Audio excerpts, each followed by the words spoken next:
Alright, this is Stargles, and today we're going to be making mac and cheese. But just not any mac and cheese. This is baked mac and cheese. It takes the level from just nice and creamy up to a whole nother level because it also has a bit of crispiness to it. So we're going to be starting with a pot of water. This is about 5 or 6 cups, whatever you're doing, or you can go with a smaller batch. So you put that on the stove on high. And then this is for the cheese sauce, and you're going to be putting that on medium. Okay, so now that we've got that rolling, we're going to be waiting for that to all heat up, and we'll be back. Alright, so we're back. The water is boiling, so we're going to take about a tablespoon of salt and sprinkle it in. And you take it down to about medium high, and not put the cheese in. You put your pasta in and immediately start stirring so it doesn't stick. Come on over.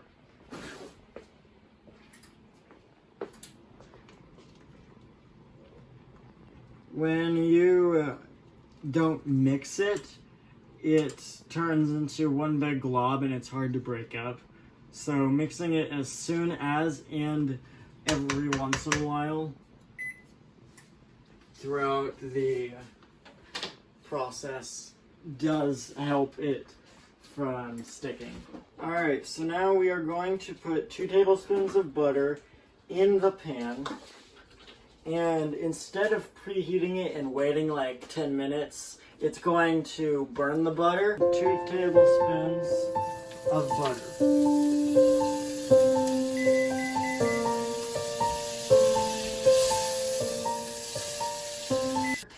So you just need to put it on as soon as you turn the pan on medium. So as soon as this melts, you're going to take 2 tablespoons of flour. You want to have an equal ratio, about 2 tablespoons to 2 tablespoons butter to flour for your roux.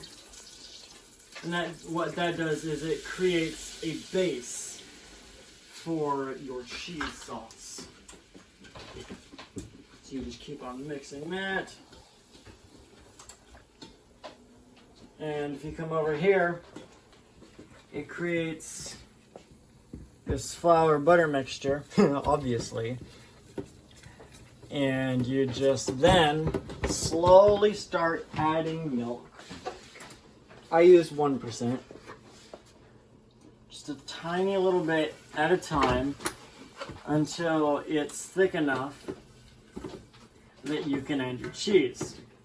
Now once you get to this point, you're going to want to switch to a spatula, because otherwise it's not really going to do anything. I'm in a bit of a time crunch, so it's not perfect. It will never be perfect until you've worked at it for like 40 years.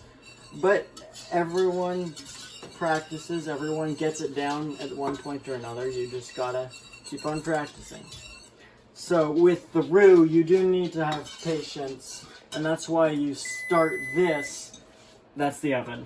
That's why you need to start this right as you preheat the pasta.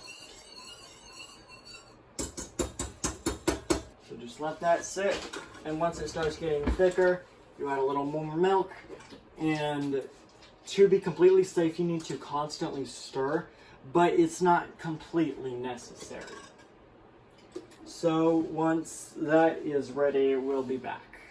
Okay, so I have drained the water and put it in our 9-inch pan. It's 9 inches across by, I believe, 12. You can use whatever fits the amount of pasta that you use. So our roux is ready. You come over and you put whatever cheese mixture you want. You can use just plain white cheddar, mozzarella. I'm using extra sharp cheddar and low moisture mozzarella. That's what my favorite mixture is for cheese recipes. You just put that, mix it in, mix it until it's all melted. It's nice ooey and gooey, and oh my goodness, this stuff, trust me, is amazing. So now that it's all melted, as you can see, you come over here.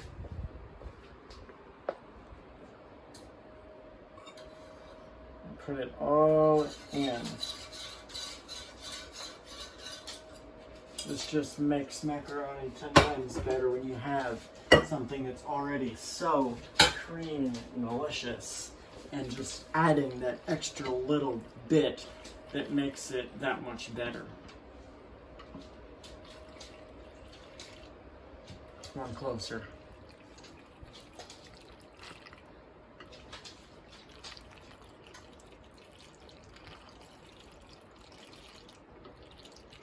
Alright, so now that this is all mixed in, if you want, you can add breadcrumbs.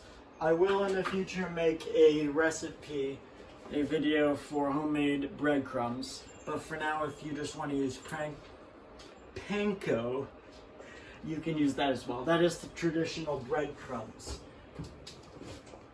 So you open it up, you put it in at 350 degrees for about 15 minutes.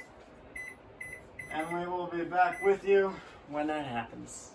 Okay, so it has been 15 minutes and we're going to take the macaroni out of the oven.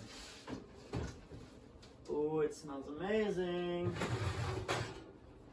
I got these Christmas, I forgot what they're called. you know what I mean. I got them for Christmas and I just haven't really been using them. So I figured I'd pull them out. So this is our macaroni. You can come on over. It's nice and crispy. So if you would have put more breadcrumbs in, then it would have more of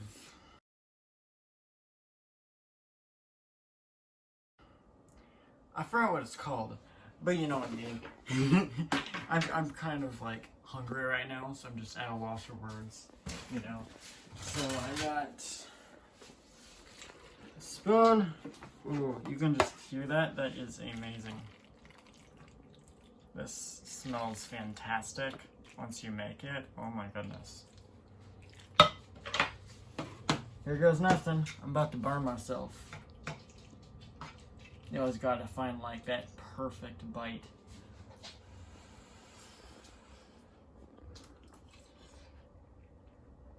Oh. That's the stuff. Well, it's creamy. It's messy, as you can see. It's very delicious, high in flavor, and you're gonna impress a lot of people with this. I will see you next time. Have a good night, and God bless.